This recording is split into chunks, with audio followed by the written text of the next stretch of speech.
2019 ఎన్నికలకు ముందు ఇచ్చినటువంటి హామీని నిలబెట్టుకుంటూ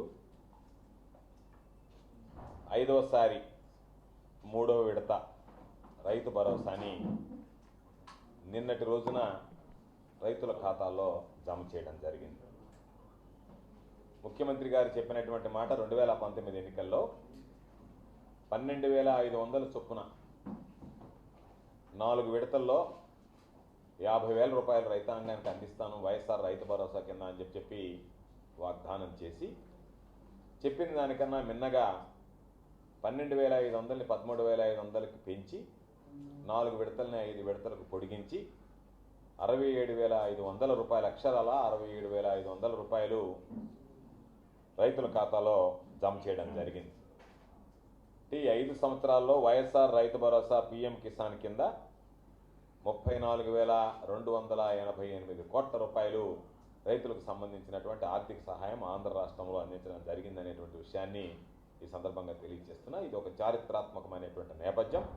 చివరి విడత 1,079 కోట్ల రూపాయలు నిన్న ముఖ్యమంత్రి జగన్మోహన్ రెడ్డి గారు బటన్ నొక్కి రైతుల ఖాతాలో వైఎస్ఆర్ రైతు భరోసా జమ చేయడం జరిగింది. దానితో పాటు 0 వడ్డీ పంట రుణాలు ఏదైతే ప్రభుత్వం క్రమం తప్పకుండా అమలు చేస్తుందో దానికి సంబంధించినటువంటి ఆ సబ్సిడీ అమౌంట్ కూడా రైతుల ఖాతాలో రైతులు కట్టినటువంటి వడ్డీలు ఏదైతే ఉన్నాయో ఆ వడ్డీలు మొత్తం 0 వడ్డీ పంట రుణాల కింద రైతులకు జమ చేసేదానికి మరొక 216 కోట్ల రూపాయలు, అంటే జగన్మోహన్ రెడ్డి గారు దాదాపుగా 1,295 కోట్ల రూపాయలకు సంబంధించి నిన్న బటన్ నొక్కి రైతుల ఖాతాలో ఈ 2 కూడా రైతు భరోసా పీఎం కిసాన్తో పాటు 0 వడ్డీ పంట రుణాలు ఈరోజు రైతుల ఖాతాలో జమ చేయడం జరిగింది. ఈరోజు ఇచ్చినటువంటి హామీ ఏదైతే ఉందో చారిత్రాత్మకమైనటువంటి నేపథ్యం అని ఎందుకన్నామంటే, రైతులకు సంబంధించి నేను 4 విడతల్లో మీకు అమౌంట్ ఇస్తాను, రైతులకు ఆర్థిక సాయం అందిస్తానని చెప్పి వాగ్దానం చేసి చెప్పిన దానికన్నా మిన్నగా ఇచ్చినటువంటి హామీని నిలబెట్టుకొని ఈరోజు ముఖ్యమంత్రి జగన్మోహన్ రెడ్డి గారు రైతుల దగ్గరికి వెళ్ళి వాళ్ళ ఆశీస్సులు కోరేటువంటి పరిస్థితి. ఒకసారి చూస్తే ఈ 5 సంవత్సరాల కాలంలో మేము ఒక బుక్లెట్ వేసాం గర్వంగా, వ్యవసాయం సుసంపన్నం రాష్ట్రానికి సౌభాగ్యమని. ఈ బుక్లెట్ ఈరోజు విడుదల చేశారు నిన్న ముఖ్యమంత్రి గారు. ఇది రైతులకు సంబంధించి ఈ ప్రభుత్వం ఈ 57 నెలలలో ఏమేమి కార్యక్రమాలు చేశామో అని చెప్పడానికి ఇది ఉదాహరణ అని చెప్పి ఈ సందర్భంగా తెలియజేస్తున్నాను. ఈ ప్రభుత్వానికి ధైర్యం ఉంది కాబట్టి, ఈ ప్రభుత్వానికి చిత్తశుద్ధి ఉంది కాబట్టి, ఈ ప్రభుత్వం చెప్పిందల్లా చేయగలిగింది కాబట్టి,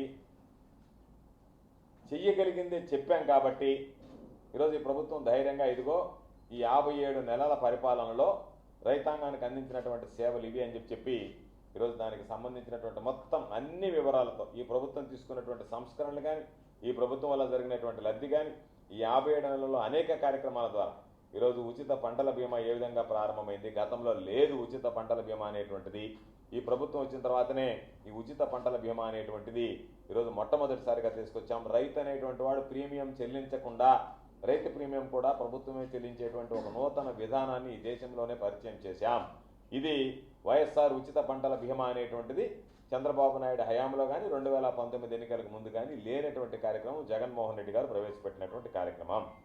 ప్రకృతి విపత్తుల వల్ల నష్టపోయినటువంటి రైతులకి గతంలో వేల కోట్ల రూపాయలు బకాయిలు పెట్టి వెళ్ళిపోతే ఆ బకాయిలు చెల్లించడంతో పాటు గత ప్రభుత్వం చంద్రబాబు నాయుడు ప్రభుత్వంలో వదిలి వెళ్ళివేసినటువంటి బకాయిలు రైతులకు చెల్లించడంతో పాటు ఏ సీజన్లో నష్టం జరిగితే అదే సీజన్లో ఇన్పుట్ సబ్సిడీ, ప్రకృతి వైపరీత్యాల వల్ల నష్టపోయినటువంటి రైతులకు సంబంధించినటువంటి నష్టపరిహారం కానీ ఇన్పుట్ సబ్సిడీ కానీ ఇచ్చేటువంటి ఒక కార్యక్రమానికి శ్రీకారం చుట్టాం. గతంలో మనం చూసాం ధాన్యం కొనుగోళ్లకు సంబంధించి ఏ విధంగా సాగేది అంటే, ధాన్యం కొనుగోళ్ళు అనేటువంటివి ఈరోజు అన్ని దగ్గరలా ధాన్యం కొనుగోలు కేంద్రాలు తెరిచేవాడు, కానీ రైతుల దగ్గర ధాన్యం మాత్రం కొనేటువంటి పరిస్థితి లేదు. ధాన్యం కొనుగోలు కేంద్రాలకి రైతులు తీసుకువెళ్తే ట్రిప్ షీట్ జనరేట్ కాలే కాబట్టి మీకు ఆ జనరేట్ అయిందాక ఆ ట్రక్ షీట్ మీ నెంబర్తో జనరేట్ అయిందాక మీరు ఉండంటే 2 రోజులో 3 రోజులో ఆ ట్రాక్టర్ల మీదనో లారీల మీదనో రైతుల ధాన్యాన్ని ఆ ధాన్యం కొనుగోలు కేంద్రాల దగ్గర పెట్టుకొని విసుగు చెంది ఆ లారీ అతను మీ బాడుగా వద్దు ఏమవుతుందని చెప్పి ఆ బంతాలు దిగి కింద బారేసిపోతే పాపం రైతులు ఎంతకో గందుకు అమ్ముకునేటువంటి పరిస్థితి ఏర్పడింది. మేము అందరం చూసాం, ఇది కొత్త ఏం కాదు. ఈరోజు ఈ రాష్ట్రంలో చంద్రబాబు నాయుడు ముఖ్యమంత్రిగా ఉన్నప్పుడు పుట్టుబడులు ఎంతకమ్మాయి? 12,500 రూపాయలు ఎక్కడ అమ్మాయి? 12,500కి అమ్మినటువంటి ఆ పరిస్థితుల్లో ఈరోజు మనం పుట్టి 850 కేజీలకు సంబంధించి 18,000 రూపాయలు దాదాపుగా గిట్టుబాటు ధర ఉంటే ఈరోజు గర్వంగా చెప్తున్నాం. ఈరోజు ఇప్పుడు జరుగుతున్నాయి కోతలు, ఎందుకంటే మన లేట్ ఖరీఫ్ అర్లీ రబీ కాబట్టి ఇప్పుడు జరుగుతున్నాయి కోతలు. సూళ్లూరుపేట ప్రాంతాల్లో జరుగుతున్నాయి, పొదలకూరు మండలంలో కొన్ని దగ్గరలు జరుగుతున్నాయి, అల్లూరు మండలంలో కావలి నియోజకవర్గంలో కొన్ని దగ్గరలు ఇప్పుడే కోతలు, కోవూరు నియోజకవర్గంలో కోతలు ప్రారంభమయ్యాయి. కోతలు ప్రారంభమైతే 23,500 నుంచి 24,000 రూపాయల వరకు ఈరోజు పుట్టు ధాన్యం అమ్ముతుంది. అంటే ప్రభుత్వం నిర్ణయించినటువంటి కనీస మద్దతు ధర కన్నా 30% అధికంగా అమ్ముతుంది. కాబట్టి ఆ ప్రభుత్వానికి ఈ ప్రభుత్వానికి మధ్య ఉన్నటువంటి వ్యత్యాసం, గతంలో ఉన్నటువంటి ప్రభుత్వంలో కనీస మద్దతు ధర కన్నా 30% తక్కువకి రైతులు పొందితే ఈరోజు కనీస మద్దతు ధర కన్నా 30% అధికంగా పొందుతున్నారు. అంటే దాదాపుగా 60% తేడా వచ్చేటువంటి పరిస్థితి. ఒకవేళ పుట్టిన గురించి లెక్క వేస్తే గతంలోకి ఇప్పటికి రెట్టింపు, అంటే గతంలో 12,000 ఉంటే ఈరోజు 24,000, 100% పెరిగి ఈరోజు రైతులకు లబ్ధి పొందేటువంటి పరిస్థితిని తీసుకురావడం జరిగింది. అదేవిధంగా వ్యవసాయానికి సంబంధించి పగటిపూట 9 గంటలు ఇస్తానని చెప్పాం. పగటిపూట 9 గంటలకు సంబంధించి ఆ వ్యవసాయానికి సంబంధించినటువంటి ఆ మొత్తం ఫీడర్స్ కానీ, సబ్స్టేషన్స్ కానీ, అవసరమైనటువంటి ట్రాన్స్ఫార్మర్స్ కానీ, పవర్ ట్రాన్స్ఫార్మర్స్ కానీ అన్నీ ఈరోజు ఏర్పాటు చేశాం. కాబట్టి ఈరోజు వ్యవసాయానికి సాఫీగా ఈరోజు కరెంట్ ఇవ్వగలిగాం. ఉచిత విద్యుత్తుకు సంబంధించినటువంటి 9 గంటలకు సంబంధించి ఈరోజు మీకు తెలుసో తెలియదో 10 రూపాయలు యూనిట్ అయినా సరే ఈరోజు రైతాంగ అవసరాల కోసం కొనుగోలు చేసి మరి ఉచితంగా ఈరోజు విద్యుత్ ఇస్తున్నాం. దానికి సంబంధించినటువంటి బకాయిలు దాదాపుగా చంద్రబాబు నాయుడు బకాయిలు పెట్టిపోతే 8,845 కోట్లు వాటిని చెల్లించాం. క్రమం తప్పకుండా 43,744 కోట్లు ఈ ప్రభుత్వం వచ్చిన తర్వాత చెల్లించాం. అక్వా రైతులకు ₹50 లెక్కన ఈరోజు విద్యుత్ అందజేస్తున్నాం. ఆయిల్ పామ్ రైతులకు సబ్సిడీ ఇచ్చాం. పామ్ మెకనైజేషన్ గతంలో మాదిరిగా రైతు రథం పేరుతో కమిషన్లు కొట్టేటువంటి వ్యవహారం కాకుండా ఈరోజు వైఎస్ఆర్ యంత్ర సేవా పథకం కింద రైతులకు సంబంధించినటువంటి ట్రాక్టర్లు, పనిముట్లు అందజేశాం. ఎక్కడన్నా విత్తనాలకు సంబంధించినటువంటి ప్రకృతి వైపరీత్యాలు దెబ్బతింటే 80% విత్తన సబ్సిడీ ఇచ్చాం. వైఎస్ఆర్ 0 వడ్డీ పంట రుణాలు ఇచ్చాం. వీటన్నిటినీ లెక్కగట్టి గర్వంగా ఈరోజు ఇదిగో ఈ ప్రభుత్వం వచ్చిన తర్వాత, అధికారంలోకి వచ్చిన తర్వాత ధాన్యం కొనుగోలు అందజేశాం. ధాన్యం కొనుగోలు ప్రభుత్వానికి ఏం ఆదాయం ఉండదు, ప్రభుత్వానికి నష్టమే. ఎందుకంటే లెవీ ప్రకారం ఎంత తీసుకోవాలో అంత తీసుకుని ఈరోజు వాటికి సంబంధించినటువంటి రేషన్ దుకాణాలకు ఇచ్చేస్తారు. ఆ తర్వాత వచ్చినటువంటి దాన్ని కష్టమో నష్టమో భరించి వాటిని నిలువ ఉంచి తర్వాత ఎవరికన్నా అమ్ముకోవాల్సినటువంటి పరిస్థితి ఏర్పడుతుంది. దానివల్ల తీవ్రమైనటువంటి నష్టం ఏర్పడుతుంది. అయినా సరే ఆ నష్టాన్ని భరించడానికి ముఖ్యమంత్రి గారు సిద్ధపడే ఈరోజు ఆ డబ్బులు వెచ్చించి రైతుల దగ్గర ధాన్యం కొనుగోలు చేసి రైతుల ఖాతాలో జమ చేశాం. కాబట్టి అందుకనే గర్వంగా, ధైర్యంగా ఈరోజు ఈ పుస్తకాన్ని ముద్రించాం. ఈరోజు మీ అందరి ముందుకొచ్చి రాష్ట్ర రైతాంగానికి జగన్మోహన్ రెడ్డి గారు ఏదైతే హామీ ఇచ్చాడో ఆ హామీని నిలబెట్టుకుంటున్నామని చెప్పి ధైర్యంగా, గర్వంగా చెప్పగలుగుతున్నాం. నిలబెట్టుకోగలిగాం. రైతులకు సంబంధించినటువంటి ప్రధానమైనటువంటి హామీ ఏదైతే ఉందో వైఎస్ఆర్ రైతు భరోసా కింద ఆ హామీని నిలబెట్టుకున్నాం. ఇది ఒక చారిత్రాత్మకమైనటువంటి నేపథ్యం. ఇచ్చినటువంటి హామీకి ఈరోజు నిలబడి జగన్మోహన్ రెడ్డి గారు రైతులకు అండగా నిలిచాడు అని చెప్పి. సరే, దానితో పాటు పాపం చాలామంది మాట్లాడుతున్నారు కదా, ఉత్సాహం ఎక్కువ చూపిస్తున్నారు ఏం జరిగిందని చెప్పించుకోవడానికి. గతంలో చంద్రబాబు నాయుడు గారు బేషరతుగా రుణమాఫీ చేస్తానన్నాడు. 87,612 కోట్ల రూపాయలు, 24,000 కోట్ల రూపాయలు వడ్డీ, 1,11,000 కోట్ల రూపాయలు. అధికారంలోకి వచ్చాడు చంద్రబాబు. వచ్చిన వెంటనే మొట్టమొదటి సంతకం దేని మీద పెడతానన్నాడు? రుణమాఫీ మీద, రైతు రుణమాఫీ మీద అన్నాడు. దేని మీద పెట్టాడు? కోటయ్య కమిటీ మీద పెట్టాడు. అంటే రైతులకు రుణమాఫీ చేస్తానన్నటువంటి చంద్రబాబు రైతుల రుణమాఫీ హామీని ఏ విధంగా ఎగ్గొట్టాలనే దానికి కోటయ్య కమిటీ ఒకటి వేసి ఆ కోటయ్య కమిటీ కోతలు పెట్టి, కోటయ్య కమిటీ ద్వారా ఇతనే కోతలు పెట్టించేది. కోటయ్య కమిటీయా ఈ కోతయ్య కమిటీ తెలియదు. కాబట్టి ఆ కోతయ్య కమిటీని ఒకటి వేసి ఆ కోతయ్య కమిటీ ద్వారా కోతలు వేయించి దానికి సంబంధించి నేను 5 విడతల్లో ఇస్తా, 1,50,000 ఇస్తా, కుటుంబానికి ఒక్కడికే ఇస్తా, స్కేల్ ఆఫ్ ఫైనాన్స్ ప్రకారం ఇస్తా, ఇవన్నీ చెప్పాడు. బాగానే ఉంది. కానీ ఇచ్చినటువంటి అదేనని చెప్పాడనంటే ఇది చంద్రబాబు నాయుడు గ్యారెంటీ ఇస్తున్నాడు. ఇప్పుడు బాబు షూరిటీ భవిష్యత్ గ్యారెంటీ అని తిరుగుతున్నాడే, దానిలో గ్యారెంటీలో ఒక భాగం ఆయన చూసుకోండి ఒకసారి. పాపం చంద్రబాబు నాయుడు కూడా మర్చిపోయి ఉంటాడు. దీని పేరంట రుణ ఉపశమన అర్హత. అయిపోయింది, డబ్బులు మాత్రం ఖాతాలో పడలేదు. తెల్లకాగితాలు ముద్రించి చంద్రబాబు నాయుడు ఈ విధంగా ఇదిగో రుణ ఉపశమన పత్రాలు ఇచ్చాడు. చంద్రబాబు నాయుడు రుణమాఫీ చేయలే, ఇస్తానన్నది ఎగ్గొట్టినా ఆ చెప్పినటువంటిది ఎగ్గొట్టగా పోగా ఇయ్యడానికి కూడా ఇది పాపం చంద్రబాబు నాయుడు ఇస్తే బాగుండు కదా, ఇది నేరుగా తీసుకెళ్తే బ్యాంకు రానాయనా అని చెప్పి రైతుల ఖాతాలో జమ చేస్తాడు. అటువంటి ఒక తెల్ల కాగితాన్ని రుణ ఉపశమన అర్హత పత్రం అని చెప్పి పాపం ఈ పత్రాలు పంపిణీ చేశాడు. దీనికి సమాధానం చెప్పమని తెలుగుదేశం నాయకుల్ని ఇది ఇచ్చారే అంటే రైతులకు సంబంధించి నేను మీకు రైతు రుణమాఫీ చేస్తానని అధికారంలోకి వచ్చిన తర్వాత కోటయ్య కమిటీ వేసి కోతలు పెట్టి ఆ కమిటీ ప్రకారం కూడా చేయకుండా ఇటువంటి కాగితాలు ఇచ్చి చేతలకు ఇచ్చే వాళ్ళని మోసం చేసి రైతుల దగ్గరికి పోయి మళ్ళీ ఓట్లు అడిగితే రైతులు మీ ముఖాన్ని ఉమ్మేసి పంపించినటువంటి నేపథ్యాన్ని మీరు మర్చిపోయారా? ఇది వాస్తవమా కాదా? ఇది జరగలేదా? రైతులకు మీరు ఇచ్చినటువంటి హామీ ప్రకారం పోని నువ్వు ప్రకటించినట్టుగానైనా 5 విడతలు ఇచ్చావా? 15,000 కోట్ల రూపాయలు ఇచ్చావు. మొత్తం మీద 15,000 కోట్ల రూపాయలు వాళ్ళ చేతిలో పెడితే అవి వడ్డీలకు కూర్చాలే. వడ్డీలో దాదాపుగా 24,000 కోట్ల పైచీలకు వడ్డీలుంటే 15,000 రూపాయలు ఇచ్చి నువ్వు ఉపశమన పత్రం అని ఇచ్చాడు.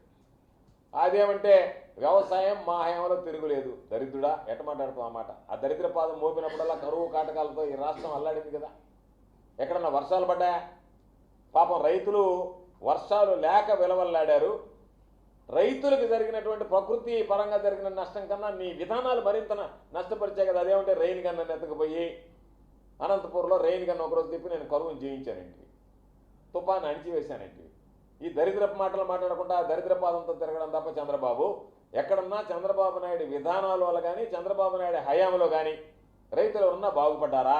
రైతులు సంతోషంగా ఉన్నారా? ఎప్పుడైనా చంద్రబాబు నాయుడు ముఖ్యమంత్రి అయితే రైతులు సంతోషంగా ఉంటారా? మేము ఈరోజు అనేక రకాలైనటువంటి కార్యక్రమాల గురించి చెప్తున్నాం. ఇదిగో మేము రైతు భరోసా కేంద్రాలు తెచ్చాం, ఉచిత పంటల బీమా తీసుకొచ్చాం. ఈరోజు వాళ్ళ రైతు భరోసా కేంద్రాల ద్వారా విత్తనాలు ఎరువులు సరఫరా చేశాం. ఈ క్రాప్ బుకింగ్ ద్వారా పారదర్శకమైనటువంటి వ్యవసాయ విధానాన్ని తీసుకొచ్చాం. ఉచిత పంటల బీమాతో పాటు వ్యవసాయ సలహా మండలిని ఏర్పాటు చేశాం. 0 వడ్డీ పంట రుణాలు ఇచ్చాం. గతంలో మీరు ఆపిపోయినటువంటి డ్రిప్ ఇరిగేషన్ బకాయిలు ఇచ్చి డ్రిప్ ఇరిగేషన్కి ఈరోజు ఏర్పాటు చేశాం. అదే సీజన్లో ఇన్పుట్ సబ్సిడీ వేస్తున్నాం. ఇవన్నీ ఈ ప్రభుత్వం తీసుకున్నటువంటి నిర్ణయాలు. పగటిపూట 9 గంటలు ఉచిత విద్యుత్ ఇస్తున్నాం. అక్వా రంగానికి ₹1.50 కరెంట్ ఇస్తున్నాం. ఆయిల్ పామ్ రైతులకు సబ్సిడీ ఇచ్చాం. కేంద్ర ప్రభుత్వం అనౌన్స్ చేయనటువంటి పంటలకు కూడా ఈరోజు రాష్ట్ర ప్రభుత్వం ఈరోజు వాటికి గిట్టుబాటు ధర కల్పిస్తుంది. ఇవన్నీ ముఖ్యమంత్రి జగన్మోహన్ రెడ్డి గారు తీసుకున్నటువంటి నిర్ణయాలు. తమ హయాంలో ఏమి జరిగిందనేటువంటిది ఒకసారి లెక్క చెప్పండి. చంద్రబాబు విధానాలు రైతులు ఉన్నటువంటి నష్టాలు ఊబిలో ఉన్నటువంటి రైతుల్ని మరింత కొంగదీసేటువంటి విధంగా చర్యలు జరిగాయి తప్ప ఎక్కడ జరగలేదు. ఈ మధ్య ఒక గాలి లెక్కలు చెప్పాడు. ఏమని? 68,000 కోట్ల రూపాయలు నా హయాంలో నేను ఇరిగేషన్ ఖర్చు పెట్టాను. దాంట్లో 50,000 కోట్లకు పైన నువ్వు నీకు సంబంధించినటువంటి మీ పచ్చ చొక్కా కార్యకర్తలు అందరూ కలిసి నీరు చెట్టు కింద దోచుకున్నదే 50,000 కోట్ల పైన. 18,000 కోట్ల రూపాయలు కూడా కనీసం 5 సంవత్సరాల్లో ఖర్చు పెట్టలేకపోయావు. ఒక్క ప్రాజెక్టు పూర్తి చేయలేకపోయావు. నెల్లూరు జిల్లాకు సంబంధించినటువంటి సంఘం నెల్లూరు ప్రాజెక్టులు నీ న్యాయంలో పూర్తి కాలేదు. కాబట్టి ఒక్క ప్రాజెక్టు కూడా పూర్తి చేయకుండా ఈరోజు నువ్వు మాట్లాడుతున్నావు. రైతులకు ఈరోజు మేము ఇచ్చాం. ఎక్కడన్నా రైతులకు నేరుగా జగన్మోహన్ రెడ్డి గారు బటన్ నొక్కితే పారదర్శకంగా డీబీటీ పద్ధతిలో నేరుగా రైతుల ఖాతాలో జమ అయ్యాయి తప్ప నీలాగా చిలక్కుట్టుడు వ్యవహారం చేతివాటం ప్రదర్శించి రైతుల పేరు చెప్పి నీరు చెట్టు దగ్గర నుంచి రైతు రథం దగ్గర నుంచి ధాన్యం కొనుగోలు దగ్గర నుంచి అన్ని విధాలా దోచుకున్నటువంటి నేపథ్యం ఏ రోజు లేదు. కాబట్టి నేరుగా డైరెక్ట్ బెనిఫిట్ ట్రాన్స్ఫర్ ద్వారానే ఈరోజు రైతు కుటుంబాలకు సంబంధించి ప్రతి ఆర్థిక సహాయాన్ని అందించాం. కాబట్టి ముఖ్యమంత్రి గారి ఆధ్వర్యంలో రైతులకు సంబంధించి ఎంత మేర మేలు చేయాలనేటువంటి దాని మీద అనేక రకాలైనటువంటి సమావేశాలు పెట్టాం. సూచనలు సలహాలు రైతుల దగ్గర నుంచి తీసుకున్నాం. రాష్ట్ర ప్రభుత్వం దృష్టికి తీసుకువెళ్ళాం. రాష్ట్ర ప్రభుత్వం ద్వారా అన్ని విధాలా అండగా నిలవడానికి ప్రయత్నం చేశాం. మొన్న జరిగినటువంటి మిగ్జాం తుఫాన్లో రైతులందరూ చూశారు. వర్షాలు వెలిసిన వెంటనే నారుమళ్లు దెబ్బతిన్నటువంటి రైతులకి 80% సబ్సిడీతో విత్తనాలు ఇచ్చాం. అదేవిధంగా వెంటనే వాటికి సంబంధించినటువంటి నష్టపరిహారాన్ని పంపిణీ చేశాం. రేపు మార్చి నెల 6వ తేదీ ఈ సీజన్ ముగిసే లోపలనే రైతుల ఖాతాలో దానికి సంబంధించినటువంటి నష్టపరిహారం ఏదైతే ఉందో అది జమ చేయబోతున్నాం. ముఖ్యమంత్రి గారి చేతుల మీదుగా బటన్ నొక్కి రైతుల ఖాతాలో దాన్ని జమ చేయబోతున్నాడు. ఈరోజు ఇంటి ముంగిటికే ఎరువులు వస్తున్నాయి. గతంలో మీ విధానం నువ్వు ఎంతసేపటికి మీరున్నప్పుడు చంద్రబాబు నాయుడు ముఖ్యమంత్రిగా ఉన్నప్పుడు జరిగినటువంటి వ్యవహారం ఏమిటంటే ఎరువుల డీలర్లు వీళ్ళ దగ్గర మార్జిన్లు తీసుకుని వాళ్ళ దగ్గర కమిషన్లు కొట్టేసి మీరు చేసినటువంటి ఘనకార్యాలు ఏంటంటే వాళ్ళ దగ్గర సొసైటీలో కూడా అమ్మకుండా నేరుగా రైతులకు సంబంధించి అమ్ముకున్నారు. వాళ్ళు ఏం చెప్పారు? ఇష్టారాజ్యంగా అమ్మారు బ్లాక్లో రేట్లు. అది తప్పితే మా దగ్గర కాంప్లెక్స్ ఎరువులు కొంటేనే మేము మీకు యూరియా ఇస్తామని చెప్పి మాట్లాడారు. ఈరోజు ఆ పద్ధతి లేదే. రైతులకు సంబంధించినటువంటి రైతు గ్రామం దాటి బయటకు వెళ్లాల్సినటువంటి అవసరం లేకుండా ఇంటి ముంగిటికే రైతు భరోసా కేంద్రాల ద్వారా ఈరోజు ఎరువులు సరఫరా చేశాం. కాబట్టి ఇన్ని విధానాలు మేము తీసుకొచ్చాం. కాబట్టి ఈరోజు ముఖ్యమంత్రి గారు మేము అనేక సందర్భాలు చెప్తున్నాం, ఇది సాయం కాదు, ఇది సంస్కరణలు. ఇవన్నీ చంద్రబాబు నాయుడు లాంటి సుదీర్ఘ పరిపాలన అనుభవం ఉన్నటువంటి వాడు రైతులకు పెట్టుబడి దండగా, వ్యవసాయం దండగా, ప్రాజెక్టుల మీద పెట్టుబడితే రాబడి తప్ప ఖర్చు తప్ప రాబడి రాదని చెప్పి మాట్లాడినటువంటి ఆ నోటితోనే ఎన్నికల దగ్గరకు వచ్చినప్పుడు రైతుల మాట చెప్పిస్తున్నాడు. కాబట్టి ఏదీ జరగలేదు. తప్పనిసరిగా మరలా రాబోయేటువంటి ప్రభుత్వం జగన్మోహన్ రెడ్డి గారి ప్రభుత్వం, మరలా రైతు పక్షపాత ప్రభుత్వంలో రైతులకు అన్ని విధాలా అండగా ఉండేటువంటి విధంగా చర్యలు తీసుకోవడం జరుగుతుంది. కాబట్టి ఒక చారిత్రాత్మకమైనటువంటి కార్యక్రమం వైఎస్ఆర్ రైతు భరోసా కార్యక్రమం ఈ రాష్ట్రంలో సమర్థవంతంగా అమలు చేసి దాన్ని పూర్తి చేసి చెప్పిన దానికన్నా మిన్నగా ఇచ్చినటువంటి ముఖ్యమంత్రి జగన్మోహన్ రెడ్డి గారికి సహకరించినటువంటి అధికారులందరికీ, ఎంతోమంది అధికారుల భాగస్వామ్యం ఉంది. అన్ని జిల్లాల నుంచి రాష్ట్ర స్థాయిలో వ్యవసాయ శాఖ, అనుబంధ శాఖలకు సంబంధించినటువంటి అధికారులందరూ కూడా చిత్తశుద్ధితో ఈ కార్యక్రమాన్ని నిర్వహించారు. వాళ్ళందరికీ పేరు పేరున నా హృదయపూర్వకమైనటువంటి ధన్యవాదాలు తెలియజేస్తూ ముఖ్యమంత్రి గారి చేతుల మీదుగా లబ్ధిని అందుకున్నటువంటి రైతాంగ సోదరులందరికీ, రైతులందరికీ హృదయపూర్వకమైనటువంటి అభినందనలు తెలియజేస్తున్నాను.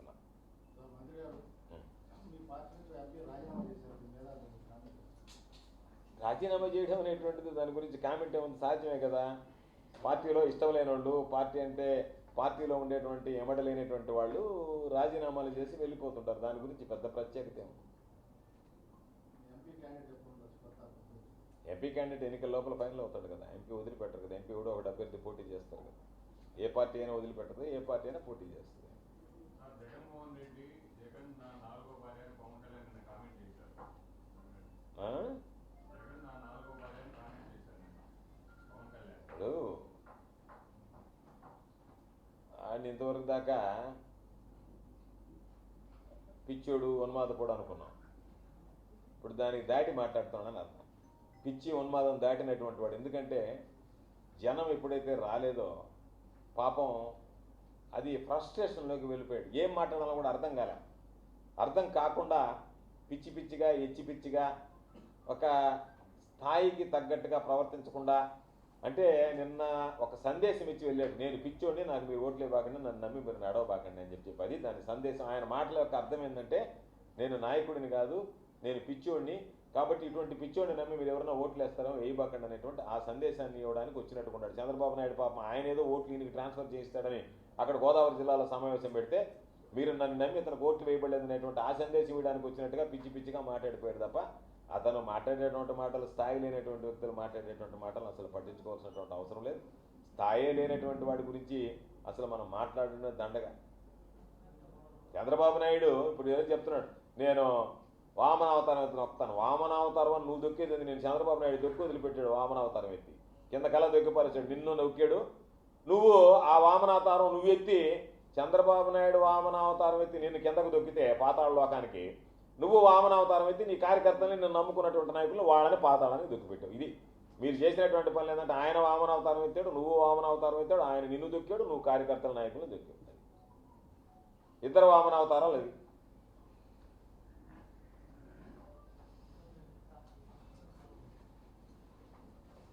Right, thank you.